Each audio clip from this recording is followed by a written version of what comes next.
ভয় করো এবং যারা সত্যবাদী আছে তাদের সঙ্গী হয়ে যাও, তাদের পরামর্শ নাও, তাদের সহবতে বসো। বসলে কি হবে বেরাদার ইসলাম? চলে যাই আমার গৌসে আজম রাদিয়াল্লাহু তাআলা আনহু জানো একদা যেন একটা এলান করেছেন যে আমার পিছে যে ফজরের নামাজ পড়বে ওই হবে জান্নাতি, আর যে বলে বেড়াবে এই কথাটা ওই হবে জাহান্নামী।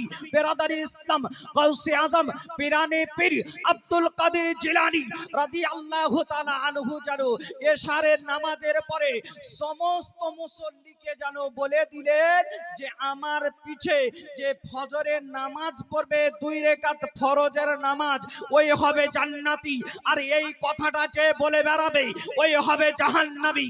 কিন্তু বেরাদারি ইসলাম আহারে খাজা হযরতে গৌসে আজম রাদিয়াল্লাহু তাআলা আনহু বাবা এই কথা বলার পরে কি করবে? গৌসে আজম জানো রাত্রে বেলায় নামাজে ব্যস্ত হয়ে গেলেন।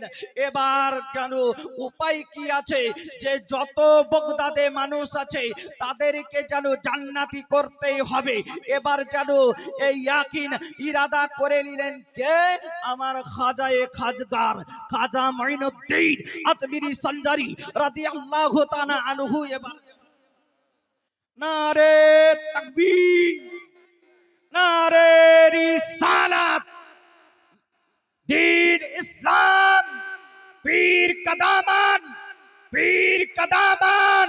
नारे तकबीर, नारे रिसालत। যাই হোক বেরাদরি ইসলাম বলা এবং ভাষার মাধ্যমে হয়ে থাকে ভুল ত্রুটি ক্ষমা প্রার্থী।